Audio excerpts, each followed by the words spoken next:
Salut à tous, c'est moi. Dans cet épisode, je vous propose de vivre la vie de château, du moins de partir visiter 5 châteaux en France qui sont unanimement reconnus comme faisant partie des plus beaux. Évidemment, on t'enflamme pas, les plus beaux châteaux de France, c'est comme tout, c'est assez subjectif, donc c'est pas non plus un classement, mais c'est une découverte. Allez, c'est parti. Versailles. Tu t'en doutais, tu dis château et France dans la même phrase, tu vas invariablement parler de la Loire ou de Versailles. Eh ben oui, bingo. Le château de Versailles est à moins d'1 heure de Paris et c'est l'un des châteaux les plus célèbres de France et sûrement le plus célèbre du monde. Il attire plus de 3 millions de visiteurs par an. Ce magnifique palais fut d'abord construit en 1624 comme pavillon de chasse pour le roi Louis XIII, comme ça tranquillou, une petite maison de campagne en quelque sorte. Par la suite, il a été agrandi pour devenir la résidence de la famille royale française. Ce château a coûté un bras, autant te dire que si on devait le payer aujourd'hui avec nos impôts, on serait pas content. Tiens d'ailleurs, dans la chambre à coucher de la reine, on peut voir une porte cachée par laquelle Marie-Antoinette s'est enfuie pendant la marche sur Versailles lors de la Révolution. Le site le plus célèbre toutefois, c'est la fameuse Galerie des Glaces, un couloir bordé de 17 arcs en miroir, sûrement une des plus belles pièces du monde si on peut dire ça. J'aimerais bien avoir un salon comme ça, mais bon, le ménage, voilà quoi. Le mieux logé évidemment c'était le roi, d'ailleurs avec ses 7 salons et ses plafonds dignes d'un musée, le grand appartement du roi est un des hauts lieux de la visite. Autre grande étape à Versailles, les immenses jardins de 800 hectares, c'est sûr que vu la taille du château, 800 mètres carrés de pelouse, ça aurait été un peu,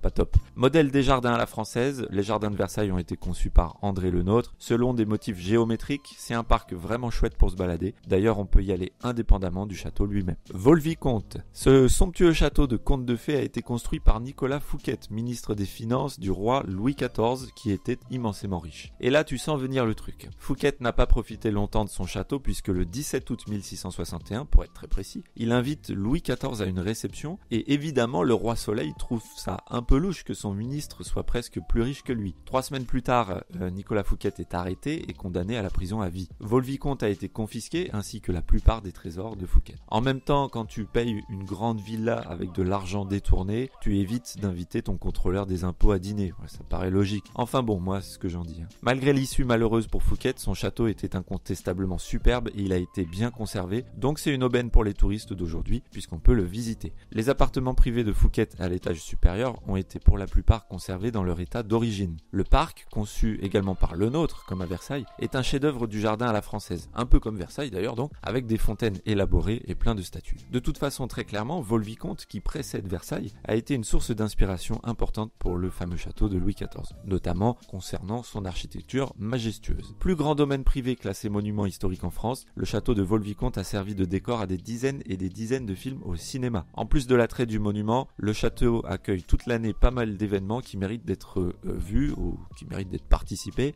comme les soirées aux chandelles par exemple, lorsque les jardins sont illuminés avec des milliers de bougies. Je vous conseille fortement, c'est très beau. Et il y a aussi des fêtes costumées régulièrement, ou encore la grande chasse aux œufs de Pâques dans les jardins. Si vous avez des enfants, c'est le top. Pierrefonds, souvent utilisé comme décor pour des émissions de télévision ou pour le cinéma, le château de Pierrefonds est vraiment fidèle à l'image de ce qu'on peut appeler un château de conte de fées. Il est perché sur une colline au-dessus du village de Pierrefonds, donc dans le département de l'Oise, pas très loin de Paris. C'est très clairement le moins connu des châteaux dont je vous parle dans cet épisode. Il a été construit au XIIe siècle, donc c'est un monument ancien. Pierrefonds a été assiégé en 1617 par le cardinal Richelieu lorsque son propriétaire s'est rallié aux opposants au roi Louis XIII. Il a été presque totalement détruit par les troupes de Richelieu pendant cet événement et le château est resté en ruine pendant près de 2 siècles jusqu'à ce qu'il soit restauré en 19e siècle, donc par un certain Napoléon Bonaparte. En fait, il est racheté par Napoléon Ier puis restauré par Napoléon III, ou plutôt par son architecte, le bien connu Viollet-le-Duc. Du coup, le château de Pierrefonds revit, il est transformé en un domaine beaucoup plus grand que ce qu'il était à l'origine et surtout en fait assez différent du château du Moyen-Âge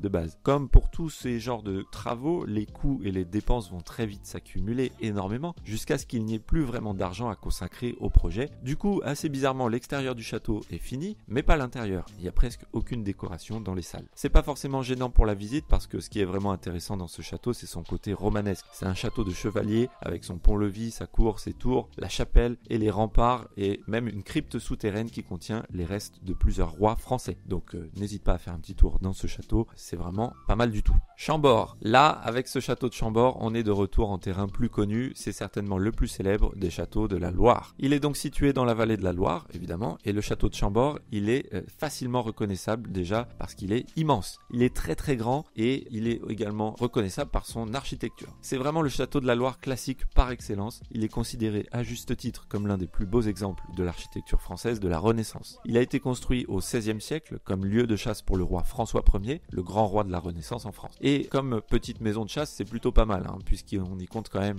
440 pièces, donc c'est pas le HLM moyen. Et pour l'anecdote, pour chauffer tout ça, à l'époque de François Ier, il n'y avait pas de radiateur, pas d'électricité bien sûr. Donc le château compte plus de 300 cheminées, ça fait un paquet de consommation de bois quand même. Chambord, il a de nombreuses particularités qui le rendent reconnaissable. Par exemple, le double escalier, encore un classique des châteaux de princesse, comme on en voit dans les dessins animés. Et puis son toit qui est très détaillé avec des cheminées, des coupoles, des tours, qui le font ressembler à une petite ville miniature. Autour du château, il y a les douves, comme tout bon château digne de ce nom, et puis bien sûr le parc, destiné donc à l'origine pour la chasse, et où il y a encore beaucoup de sangliers et de cerfs par exemple. Vraiment, c'est une très sympathique visite, un des incontournables des châteaux de la Loire et des sorties scolaires. Je l'ai moi-même fait en sortie scolaire, je sais que tu t'en fous complètement, mais voilà. Chaumont, un autre des châteaux de la vallée de la Loire, il y en a énormément dans cette région, c'est connu pour ça, je t'apprends rien. Ce château, il se trouve donc à Chaumont, un village pas très loin de Blois, et il est génial à visiter et à voir pour son architecture, encore une fois, très stéréotypée des châteaux de princesse, et aussi pour son histoire qui est passionnante. Le château a été construit pour la première fois en 1465, sur les vestiges d'une forteresse du Xe siècle, mais il a été détruit peu de temps après lorsque le roi Louis XI a découvert que son propriétaire, qui était Pierre d'Amboise, était impliqué dans une révolte, une rébellion contre lui. Forcément, ça ne lui a pas trop plu au roi, et le château a ensuite été